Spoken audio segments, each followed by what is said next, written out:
오늘 소개할 책은 한국남자 은행나무에서 나온 책이고요. 최태섭 씨가 지었습니다. 이분은 성공회대학교 사회학과 박사 과정을 수료하시고 썼는데 아마 졸업을 하셨을 수도 있고요. 제가 작년 정도에 이제 새 책이 나와서 스터디할 때 읽었던 책인데 되게 재밌었어요. 여기 서문에 나온 거, 이 책이 다루고자 하는 것은 한국 남자의 곤란한 존재들이다. 한국 남자는 시작부터 현재에 이르기까지 한 번도 이상적인 상을 현실로 구현해내지 못했다.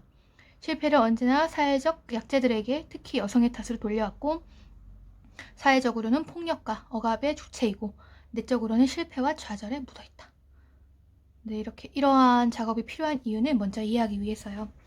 네, 그래서 이해하고자 노력했던, 그러니까 뭐 우리가 어떠한 것을 그냥 비판하기보다는 알고 비판하면 훨씬 더 이해가 쉽지 않을까 생각을 합니다. 그러니까 제가 지난번에 의해서 남성성들에 의해서 또 한국 남자를 했는데, 이 책을 읽고 나서 코넬의 남성성들을 알게 되어서 읽었던 걸로 기억이 나요.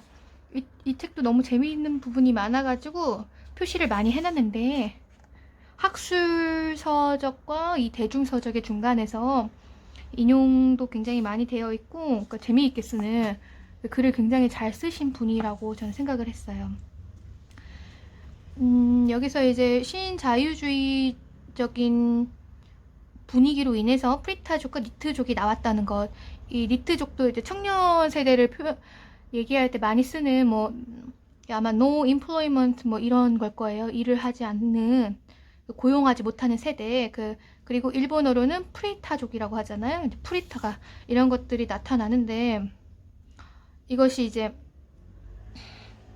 이전부터 기혼 여성들은 시간제로 일을 하고 있는데 사회 문제가 되지 않았지만, 젊은 남성들이 시간제 근로로 대거 진입하자 그것이 이제 문제가 되었다라고 지적을 하는 부분에서, 그러니까 좀 공감을 많이 이제 제가 보고서는 표시를 해 놓았던 것 같습니다. 그렇게 하면서 이제 한국 남성들에 대한 진학률, 젠더에 관심 있는 분들이라면 읽어보면 굉장히 좋을 것 같아요. 여기서도 쌓여가는 남자들, 이런 거, 한자녀 정책으로 인해서 임신 중절로 인한 남자들이 많아지는 것. 그러니까 한국에서도 한때 그런 여성들을 낳지 않은 임신 중절 수술로 그 남자 아이들이 많이 태어났었던 거 있었죠. 그래서 이런 중국 정부가 벌였던 이야기를 얘기를 하면서, 한국 3,400만 명의 남성들이 초과 상태라고 합니다. 그래서 이런 초과 남성인 펀칭들이 애국주의적 집회를 열고 우길기를 두른 종업원을 때리고, 이런 자들의 행동은 애국심의 산물이라기보다는 분노의 결과, 이 갈곳 잃은 분노는 범죄율의 증가를 이뤄진다, 이렇게 이야기를 하고 있어요. 그래서 40대 남성의 범죄율이 가장 높아졌다, 이렇게 이야기를 몇 년 전에 이야기를 하고요. 10대 후반의 범죄율이 가장 높은 것이 세계 범죄학계의 정설인 것에 반해서 그렇지 않다고 해요. 그래서 이 영산대 경찰학과 행정학과 교수가 경제 압박으로 인한 스트레스가 중장년층 남성의 범죄율 증가라고 해석하고 있다고 합니다. 최근에 젊은 남성들이 이제 스스로의 피해자성을 적극적으로 주장하는 것들, 한국 이제 남자만 군대 가는 것이 억울하다는 이 정서에서는 근데 이제 정책적 실현 가능성이나 고민의 수준이 명분을 뒷받칠 만한 내용이 별로 없었다고 이제 이야기를 합니다. 이들이 가부장자의 비용을 지불하지 않으면서도 가부장자의 수혜를 누리겠다는 양심의 새로운 지평을 열고 있다 이야기를 하는데, 그래서 이 여성학자가 얘기한 건데, 가부장 없는 가부장제를 한국 사회로 표현을 하고 했습니다. 그러니까 이제 이거는 사회적인 요인인 것 같기도 한데요. 가부장이라는 것이 오롯이 우리 가정 정도는 지킬 수 있어야 되는데, 우리나라에서 지금 정규직이 많지 않고 이 불안정한 이게 경제 현실에서 가부장이 없는데 가부장제는 여전히 있다는 그러한 얘기죠.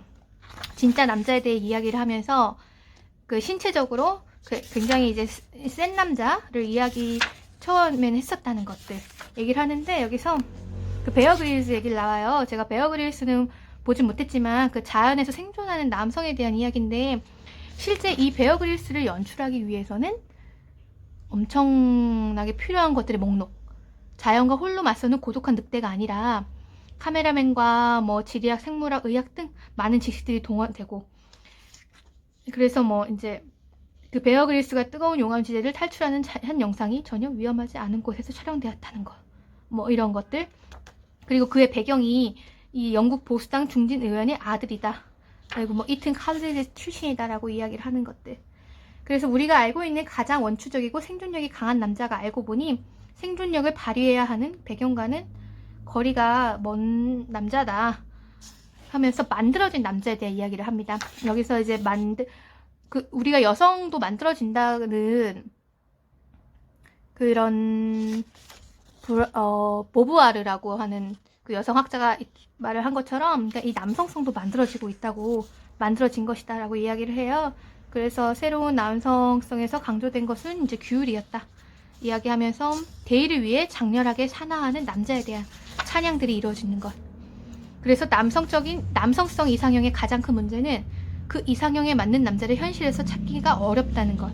그걸 보면서 우리가 막 이제 키 큰 남자라고 뭔가 이제 남자를 이야기할 때, 괜찮은 남자를 이야기할 때 그렇게 말을 하는데, 그 키 큰 남자라는 것이 사실 우리나라 평균 키가 작은데 여자도 작고 하물며 남자도 작고, 그러면서도 이제 키 큰 남자를 원하는 것은 또 서로의 또 이상형에서 먼 게 아닌가.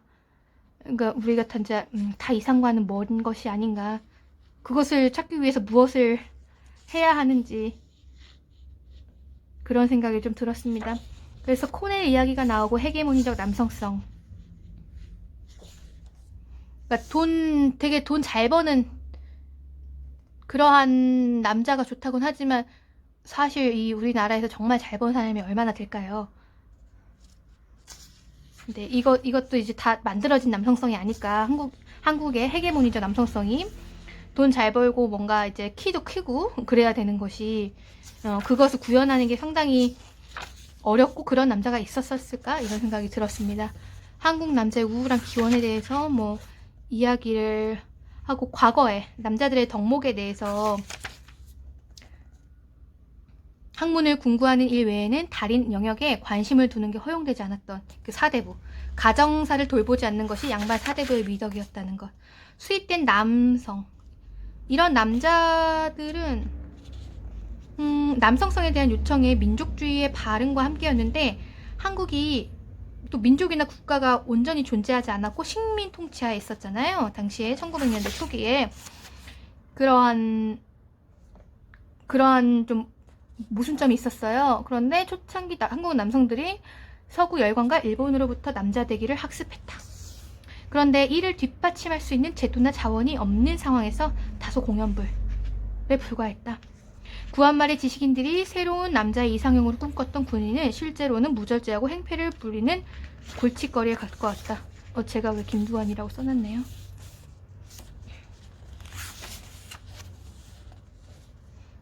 남성들 역시 아름다운 몸이 되기 위해 여성들 못지않게 화려한 패션을 추구했고, 1940년대 전에 오히려 폐결핵으로 요절하는 문의인들이 이상화되는 등, 네, 그렇게 동경하는 흐름, 모던보이라는 거 있었잖아요. 근대적 남성성의 근간은 새롭게 세계의 주인이 된 부르주아 중산층의 생활 양식과 문화. 근데 정말 이 수입된 조선의 남자들은 태생적 한계를 안고 결코 완성될 수 없는 남성성을 불완전하게 구축해 나가고 있었다. 네, 그래서 어떤 이들을 많은 경우 더 근대화되고 발전된 체제의 일본의 제국주의에 투신했고, 2등 시민에게는 허락되지 않은 것은 그들은 애꿎은 철을 때리며 울분을 달래고 골방에 틀어박혔다. 여기서 왜 룸펜 프롤레타리아가 생각이 났어요. 해방 후 남한을 주도했던 세력이 세운 이념의 특징은 강력한 가부장제에 기초한 민족주의와 국가주의의 결합. 제가 옛날에 일민주의 이승만의 일민주의가 여기 나왔었던 거죠. 여기서 한 백성인 국민을 만들어 민주주의 토대를 마련하고 공산주의에 대응한다. 대항한다. 이것은 정치적 상황에 대한 대응에 가까웠다고 합니다. 이승만의 일민주의는 남녀 동등주의를 세웠지만 실상은 달랐다고 합니다. 지도자들이 요구를 받아들이지 않았고요. 좌파의 경우도 여성 해방을 먼저 내세우거나 여성이 혁명을 지도하려 해서는 안 된다는 입장 펼쳤고, 우파는 현모양처가 여성의 본분이라고 했었죠. 이 부분에서는 이제 여성을 몰아내는 것에서는 좌파와 우파가 같이 입을 모았다고 볼 수 있습니다. 그래서 이승만 전 대통령이 호주대로 대표되는 가부장제 질서를 구축해 남자들에게 사회적 권위를 부여하고 여성을 2등 시민화했다. 2등 시민화했다. 네, 이렇게 아주 그러니까 곳곳에 역사적인 사실과 이 근거를 체계적으로 뒷받침하면서 굉장히 이제 재미있게 보았어요. 이 부분도 20세기의 모든 남성에 대한 징병권, 이것이 생체 권력의 현실이라고 얘기하는데, 곳곳에 이 후코의 개념을 많이 사용해서 이야기를 끌어나가는 것 같아요. 이후에도 1970년대 이후에도 여성 운동이 커가면서 그 운동권 자체에서도 여성적인 고민이나 문제 제기가 무시되고 운동을 분열시킨다는 이유로 비난받았다는 부분, 이런 것은 여성학 쪽 책에서 많이 읽었었던 부분인데요. 네, 여기서 투쟁의 중심을 상징하는 것은 굵은 팔뚝을 가진 남성 지식인, 대학생, 노동자, 농민이었다라고 이야기를 하고 있습니다.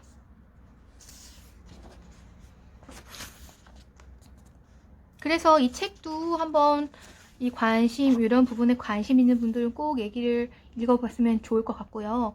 여기서 가족주의라는 건 제 관심 분야라서 표시를 해놨고, 이 사회 안전망의 부재로 인해서 생존이 오롯이 가족이라는 단위에만 맡겨지면서 이 가족주의적 위기 방식은, 그러니까 이 어떤 야구 선수가 옛날에 가족을 다 죽이고 자신까지 자살하는 그런 기사를 봤었던 것 같은데, 내가 오롯이 책임져야 된다는 것, 엄마 없는 아이들이라는 상태를 견디지 못하는 부모의 독단적인 선택의 결과, 살해 후 자살이 빈번히 발생하는 것은 어머니 쪽이다.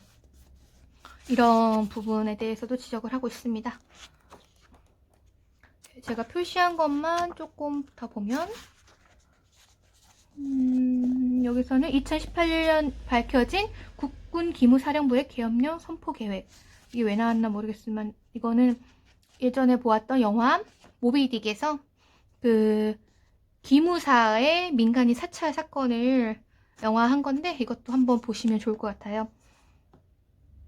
네, 여기서 그냥 해법은 군의 철저한 민주화이다.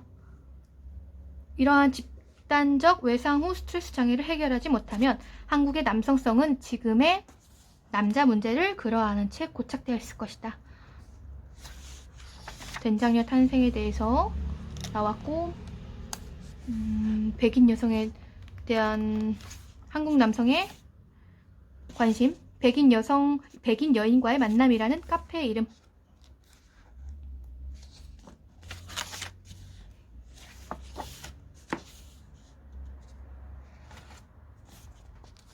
네, 여기서는 이제 된장녀를 하고 개념녀를 선호하는, 된장녀를 혐오하고 개념녀를 선호하는, 예를 들어 식사할 때 더치페이를 하지만 남자친구의 귀를 살려주기 위해 계산은 남자가 하도록 한다거나, 이런 것들.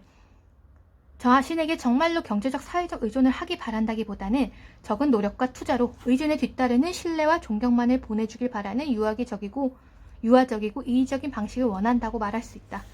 예, 이렇게 이야기를 합니다. 남성이 보는 남성에 대해서 많이 조금 알 수 있었어요. 여성들끼리 또 이야기하는 남성과는 다르게 좀 더 진짜 이해의 폭을 넓히게 되는 기회였습니다. 그런데 이제 여자가 어때서, 된장녀가 어때서 그렇게 이야기를 하는데, 이 이상한 화법이 알려주는 것은 남자들이 자신의 존재를 여자들에게 의존하고 있다는 것. 남자는 자신의 존재를 궁극적으로 여자에게 의탁하고 있고, 여자란 일이 잘못되었을 때 탓할 수 있는 대상이자 성욕 해소를 위한 도구. 나중에 자신의 삶이 본 궤도에 올랐을 때 자신의 아내가 되어 내조와 살림과 대리 효도와 육아를 담당할 어딘가에 있을 나를 위한 개념녀이다. 스스로 하나의 독립된 주체로 서는 것을 배우지 못한 것은 여자들이 아니라 오히려 남자들이다. 21세에 살고 있는 우리는 전 세계적으로 창궐하는 여성들의 분노와 저항을 마주하고 있다. 변화를 모색하거나 아니면 환상에 둘러싸인 채로 천천히 질식하거나의 길만이 남자들에게 남아있다. 이제 결정해야 한다. 어디로 갈 것인가 형제여. 여기서 이제 결문 한국 남자들에게 미래는 있는가에서 이제 그래서 마지막 이야기를 하고요. 좋은 남자 마지막 말음을 읽어볼게요. 누군가를 억압하지 않으면서도 한 사람의 주체로 또 타인과 연대하고 돌보는 자로 살아갈 수 있을 것인가. 결코 혼자서는 할 수 없을 것이라고 저자는 이야기합니다.